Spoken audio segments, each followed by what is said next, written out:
Tip number 73 is a way to use an AI tool to help you in your job search that I haven't seen out there yet. And that is to take a PDF of your resume or your LinkedIn profile and put it into NotebookLM and then click Audio Overview. And it will produce a fireside chat podcast style recording of two people discussing your resume. And they're essentially talking about you. And it's a great way to get some talking points that you might not have thought of by yourself. And also, if there's anything that they're talking about that doesn't sound quite right, that gives you a cue to go check it on your resume or LinkedIn profile and make sure it's being expressed properly.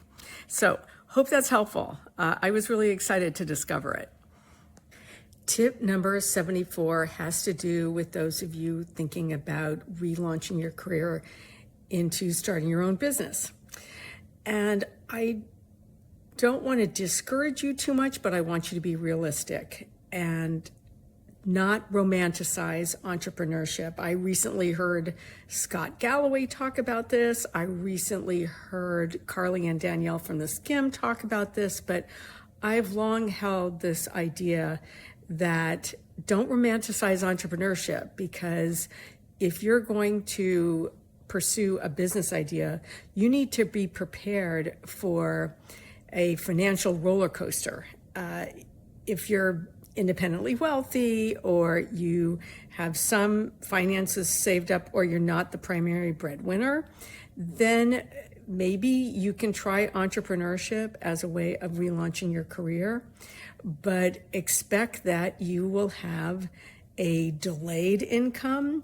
You may have a lumpy income where you don't make money for a while, and then all of a sudden you make money, and then you don't make money for a while again. You might have negative income, meaning that maybe you're investing in your business.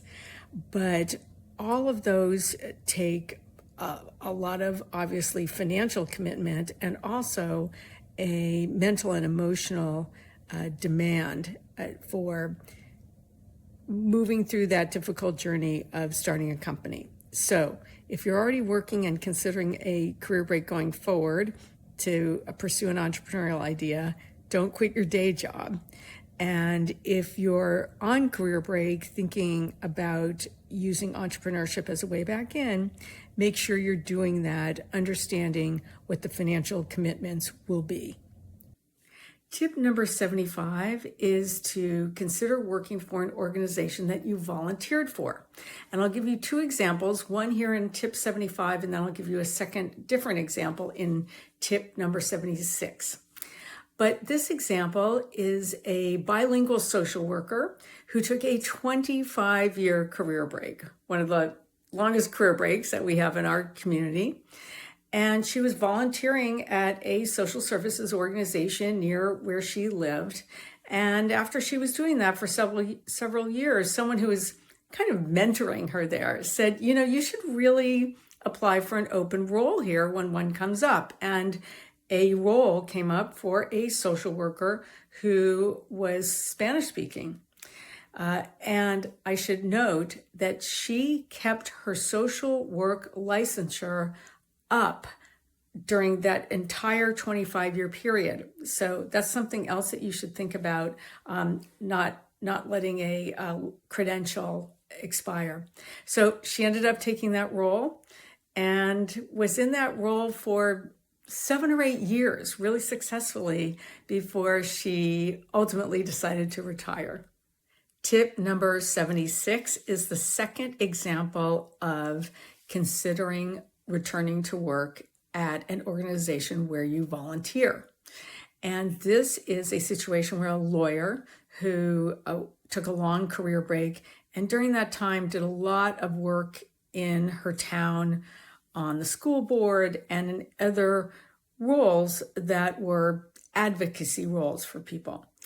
And she was on the board of a senior housing organization in that town for a long time, and ultimately they were looking for a new executive director. And as they were going around the table talking about ideas, someone suggested that she take that role as executive director And it turned out she was the perfect candidate because she was so familiar with the organization and had been on the board for a long time and had a lot of experience as an advocate and a legal advocate, and ended up with the executive director role, which she had for many years.